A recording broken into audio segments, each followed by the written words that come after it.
Takes Ritter to the end zone, looking for Pierce. Did he hang on? Yes. Touchdown.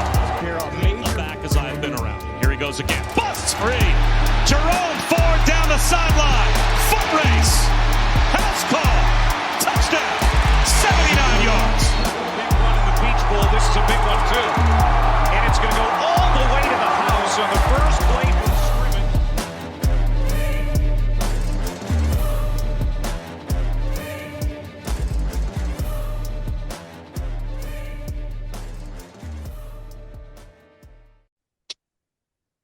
Bearcat Blitz on the Believe Network. Welcome into the show, everybody. A jam-packed show to start the week as the portal frenzy picks up steam more and more as we get through the second week of the transfer portal being open in college basketball. I'm your host, Russ Heltman, Cincinnati Bearcats on SI, joined by my co-host, Neil Meyer of the frontofficenews.com. Very shortly, we are presented by FanDuel Sportsbook, where you can bet on the college basketball national champion for next season. Where are those Bearcats sitting as we record this on April 14th? 100-1 odds on FanDuel Sportsbook. I've seen that as high as 150 to 170 to 1, and that number seemingly falling over the past few days as Cincinnati adds to their roster. We will touch on that, and you can touch on the Bearcats with those odds at FanDuel Sportsbook. 100-1.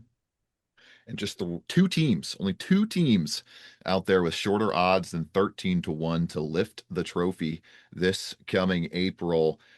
Michigan at 6-1 and Duke at plus 850. Everybody else at 13-1 or longer on the FanDuel Sportsbook. Your place to bet on college basketball this coming season as the Bearcats put together their roster, their first one under Jerrod Calhoun. FanDuel Sportsbook, head there today to make your wagers on college basketball, college football. The NBA playoffs are getting rolling. My Hornets in the play-in tournament this evening against the Miami Heat. I'm hoping to check out some Hornets playoff basketball against Detroit if they can get there with a couple of wins this week and punch a ticket into the first round.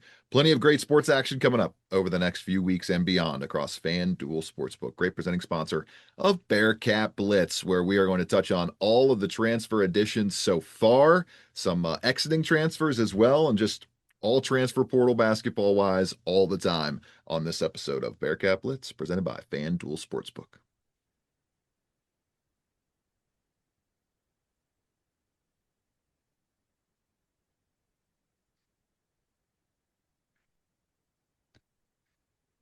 Bearcat Blitz picking things back up to start the show here, and Cincinnati has added 4 new names, Neil, to the roster so far along the transfer portal path, and just 4 names remain on the old roster as we'll see what happens with Halvina Zealot, Jalen Haynes, Tyler McKinley, and Jordy Rodriguez. May end up being a completely brand new team all the way across the board as more and more Bearcats have exited the team and hit the transfer portal in recent days. We talked about David Oweze last week, Neil, but we have 3 new names to discuss, and that's going to take up the majority of this opening segment. We start with Miles Colvin, who committed on Friday evening. Colvin, former Wake Forest talent, comes over to Cincinnati after a season with the Demon Deacons. Nice swing, kind of guard wing player that should be able to play at the shooting guard, small forward, or add some maybe some ball handling responsibilities, but I don't expect that much from him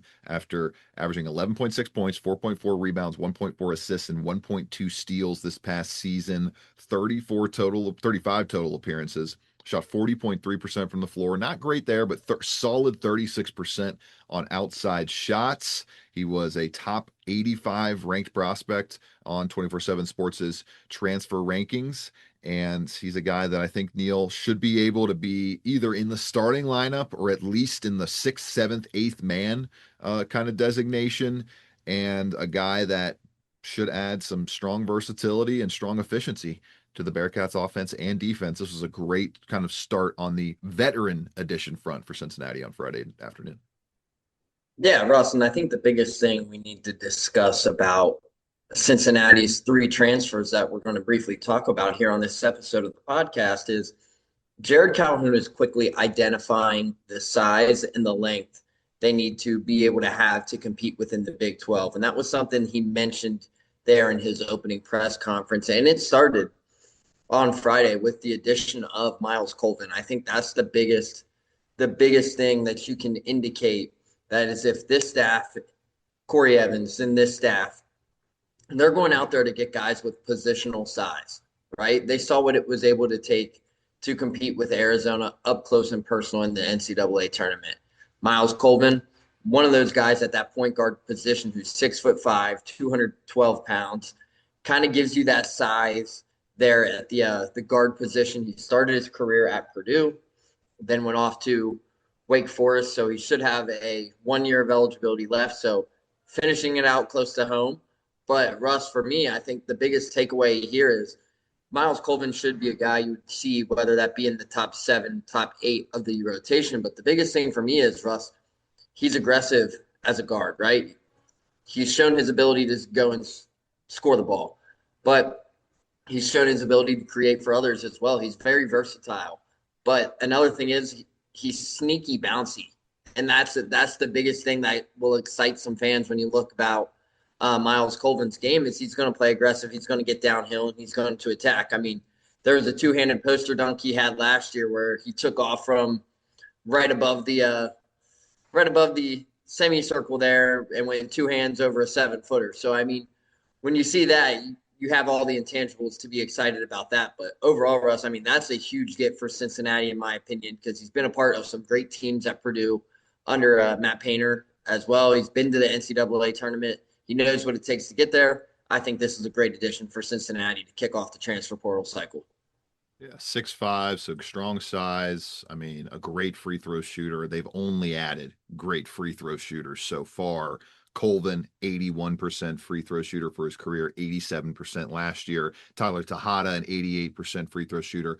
Riley Allenspach, not a great free throw shooter. I should correct myself there. They have not only added all great free throw shooters, but a solid shooter for a guy at 6'11", 65 to 70%. You're going to have him at the line, and he can hit the three as well. So these are guys that are veteran talents, know what they're doing, a ton of experience, versatility on both ends of the floor, the ability to buy into a winning method, and also the ability to execute and use strong basketball IQ in the final moments of games. Utah State has been an elite team, one of the best teams in the country in close games over the past 2 seasons under Jerrod Calhoun. UC has been one of the worst teams in close games the entire 5 years that they had Wes Miller at the helm. They were under 500 in every single season of Wes Miller's tenure in close games, and Jerrod Calhoun is trying to fix that with these transfer additions, and specifically those late game moments when you got to hit your free throws, bringing in guys that you not only want to have on the floor to take those shots, but can actually make those shots in the biggest moments. Let's move from Colvin to Tyler Tahada, who came in across the wire on Monday morning. This guy is a star, another top 100, top 80 overall transfer, comes from Towson, 2024-25 CAA Player of the Year was Tyler Tahada, and was actually better this past season than he was as a Player of the Year last year, but did not earn that honor in the most recent campaign. 6'9", kind of wing forward, can bring the ball up, can run the offense. He's a guy that's going to be able to play point guard, point forward for Cincinnati at multiple times throughout this upcoming season. Just posted 17.7 points, 5.5 rebounds, and 2.3 assists per game this past season. And a guy that 24/7 Sports actually has ranked outside their top 100 at 184th nationally, but he's been in the top 100 of plenty of rankings that I've seen so far this cycle. 43.2% shot mark from the floor, 29.1% from deep, but he shot 88.2% from the free throw line. That was number 1 in the conference this past season. Anyone with that consistent of a free throw mark has got to lead me to believe that that was just an outlier shooting season from outside. I think he's going to be much closer to 40% than he was closer to 30% from deep in UC system, with a lot more talent around him, a lot less kind of contested shots to deal with. And even despite those issues from deep, Tahada was 9th in the CAA with a 20 PER player efficiency rating and a top 20 player in offensive and defensive rating. Neil, this is a really strong addition and a guy that could end up leading the Bearcats in points per game this coming fall and spring. Yeah, and Russ, I think the biggest thing to discuss about Tyler Tahada, when you look down at the stats and the metrics, the film, I think the biggest thing to say is over the last 2 years, maybe 3 years now, essentially, he has probably been one of the arguably the best players within the mid-major ranks. And I think that's the biggest thing, especially over the last 2 years where he's really developed his game as Towson. I mean, just like I said earlier, Jerrod Calhoun and the staff are identifying the size and the physicality it takes to play in the Big 12. A 6'9" wing player that is able to score from all three levels. Averaged 18 and 6 last year per se, but can also dish the ball out as well. Averaged nearly 2 assists as well. CAA Player of the Year as well for Towson. I think this is a great addition for Cincinnati there in the front court, especially because there's still a lot of things to be figured out there. Obviously, with guys like Jalen Haynes, Tyler McKinley, Halvin DeZellit. Those are still pieces that people are not really 100% sure on what might happen yet. You have your speculations, you're hearing some things, but for Cincinnati, getting this addition is definitely a big time commitment for Jerrod Calhoun and the staff, and one that I'm really excited to kind of see how this thing might transpire and how it might translate and see where we're going in the recent years as well. Final addition on the board here so far for Cincinnati. There will be plenty more over the next week or so. Riley Allenspach. He is headed to Cincinnati, 6'11" big fella, 6'11" center, 13.6 points per game, 6.1 rebounds per game this past season. All A10 second team selection, was second in the conference and 36 nationally with a 56.6% field goal mark. Also did that while taking 2.1 attempts from deep per game, hitting 31.3% of those. I really love the way his jump shot looks on the film watch that I went through yesterday. Started his career at Samford before transferring to George Mason. This is not some lumbering kind of 300 pounds going to be slowing things down center. This guy can run the floor. He can really move inside the paint, has some great dribble moves with his back to the basket in the low post. And Neil is a guy that's going to be able to, I think, hit some jump shots off the catch, hit some 3-point shots in the half court if they leave him open in a 5-out kind of setup for Jerrod Calhoun's offense. And this is another strong addition. I like what I'm seeing here. A great offensive rebounder, 10th or 5th in the A10 with a 10.2% offensive rebound rate. We saw how effective and how impactful Baba Miller's offensive rebounding was this past season. You could get a similar impact from Allenspach here. And a guy that I just really think could cement himself as a starting center, and at the very least, Neil, will be in a kind of backup big, first center off the bench role to fill in for whoever ends up being that go-to man in the middle of this offense for Jerrod Calhoun. I love this addition of a guy like Riley Allenspach, another winning mentality player, another guy who's been in the NCAA tournament, another veteran player, and a guy that is looking to make some damage in one final run in college, mixing in what we anticipate to be a good bit of youthful exuberance from the old Utah State teams with these mid-major, hungry, high IQ veteran players with one season of eligibility left. Yeah, and I think that's another big talking point too, Russ, because obviously when you look at Riley Allenspach's film, you see the ability to space the floor, run the floor, play back to the basket, get you some dribble post moves in the front court as well. Cincinnati was lacking that in recent years. Mustafa Cham developed really well there in the back half of the second season. But overall, for Cincinnati, I think the biggest thing for them with this addition right now is you get him in the Monster Factory with Coach Rayfeld, see what you're able to do. But this is a guy who could crack the starting lineup, depending on what that outcome might be, what weight we get him up to and whatnot. I'm really curious to see how that development will kind of play out. But Russ, I mean, when you look down at the highlights, he has all the intangibles that you want to see for a big man. And Russ, I believe there was a game earlier this season versus George Mason versus Old Dominion, where Allenspach scored 17 straight to kick off a game in 6 minutes. He's got heat check. He's like, when you look at a guy like Allenspach, you don't think about how big of a heat check kind of offensive hub that he can be at times, because he gets kind of, he's just kind of your run of the mill, tall, big white guy. He probably doesn't have a lot of skill. Don't be fooled by that. Do not be fooled by appearances, people. He can really make magic happen with that ball, especially in the half court. This is, Neil, once again, I expect this to be a top 20 talented team in the country, similar to the roster that they fielded last year and just could not get the coaching execution to meet the talent level that they had. Corey Evans, Jerrod Calhoun, the rest of that new staff, they are doing a great job, in my opinion, so far of putting together a solid Big 12 competitive roster with the 10 plus million dollar NIL budget that they are working with, and not even close to done yet as we get to a quick break here and take a look at some of the other former Bearcats and still current Bearcats that have made their transfer portal picks or still mulling decisions about whether or not to enter. Coming up on Bearcat Blitz, presented by FanDuel Sportsbook, where you can bet on college football as well across the FanDuel Sportsbook. They already have odds available for all of the games coming up to start the season.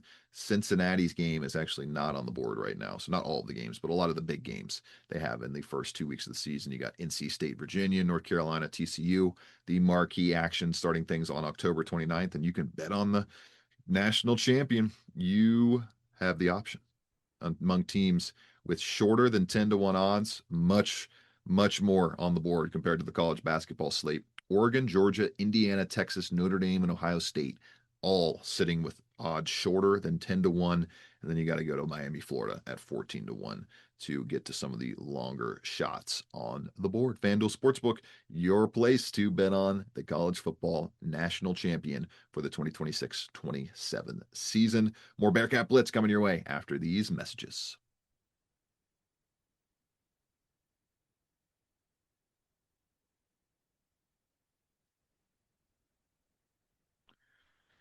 Neil, we've run down the players that have joined Cincinnati so far in the transfer portal. Riley Allenspach, Tyler Tahada, Miles Colvin, and David Weze.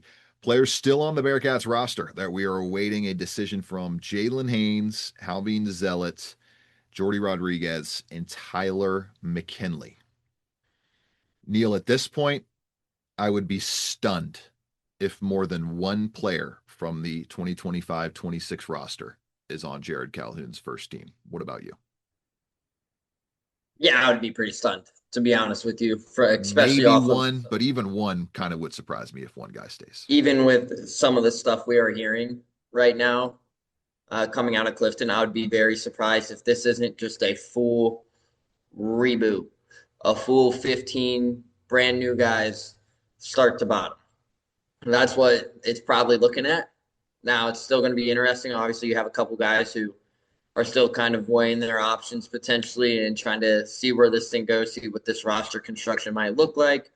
Still having these conversations with Coach Calhoun and the coaching staff, Corey Evans. But the portal's open, the portal's active. I mean, let's be honest, Russ, it will never close. These things go down for quite some time. But for me right now, I'm going to be brutally honest, I'd be trending at maybe one guy returning, if not just reboot top to bottom. So it's going to get interesting here in the next few days or so for Jerrod Calhoun and this basketball team. Speaking of guys that have already exited and have found new homes, we start with Cincinnati's highest rated freshman recruit since Lance Stevenson on the 24/7 sports timeline. That's Sean Abaya, former 5-star wing that played for Cincinnati this past season. Obviously had a frustrating start to the year, got hurt. Just a tough freshman year for Sean Abaya, but we wish him all the best with Florida State, heading back to his old stomping grounds. Grew up in Florida and playing for the Seminoles this coming season. Happy Sean Abaya, Neil, got to stay in the power level, didn't have to move down. I think he's a power conference level talent, just for one reason or another, life happens in different instances, and he wasn't able to really showcase that at UC. Yeah, and I think the biggest reason for that, Russ, was because simply his game is the same way that Cincinnati UC Maslu coached us 2 years ago. That should have been the same offense that we essentially should have seen from a guy like Sean Abaya. That's his strength. That's his strong suit, is you get the ball on maybe a pin down and you let him go to work. That's how his game's really there. He's an elite shot maker. Everybody knows that. He's an elite scorer. Things just did not translate to the college level. Now, whether that was a system fit or was that hey, shots just weren't falling, struggle with the high school game to the college game, who knows what that might be. But still really cool to see Sean get the opportunity at the Power 4 level, but the opportunity to go right back home. Florida State's probably going to have a decent team this season. I would not be surprised if Sean's not cracking that starting five down there in Tallahassee. So for me, Russ, I think this is a good fit for him. Obviously, he's closer to home. I know that probably weighed on him a little bit coming up to Cincinnati from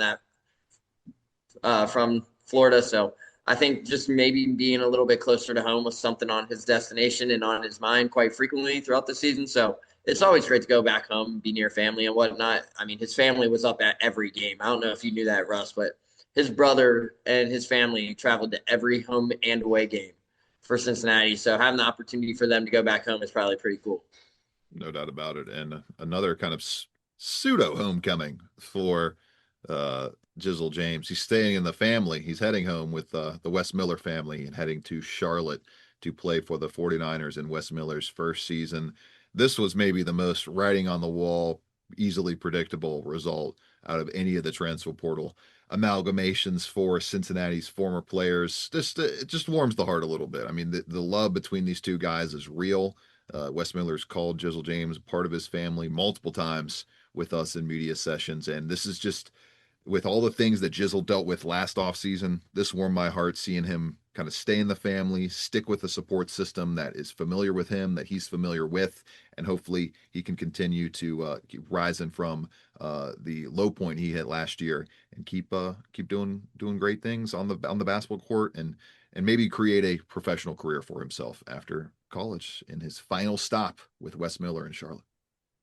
Yeah, Russ, I think this was definitely writing on the wall, right? When you look down at, as soon as they announced Wes Miller was no longer the head coach of Cincinnati, I mean, everybody had it circled where Jizzle James was going. And right when Charlotte announced Wes Miller, I actually did a podcast with Hunter Bailey of one of the Charlotte beat writers down there in Charlotte right before Wes Miller's press conference introductory press conference, and he asked me straight up, hey, who's going to be some guys that might potentially follow Coach Miller down to Charlotte? And the first one that came off the tongue was Jizzle James. And I mean, That's just a testament of those two's relationship, a coach caring about his players. I mean, look at what Wes did for him. I mean, it's only right.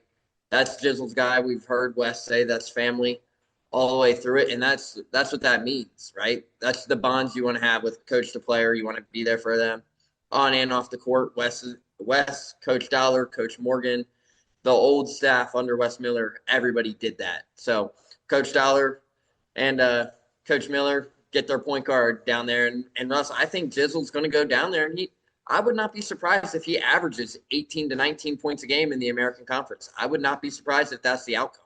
Yeah. I mean, he's coming off of a 41% three-point season. He shoots around 40% again and gets the usage rate that he's probably going to be handed as, I would imagine, their first or second or third best scoring option. Then, yeah, he could easily tap into a high teens average in the AAC. We'll see how that all plays out in Wes Miller's first season at Charlotte. Hope they do well. Queen City to Queen City. How about that?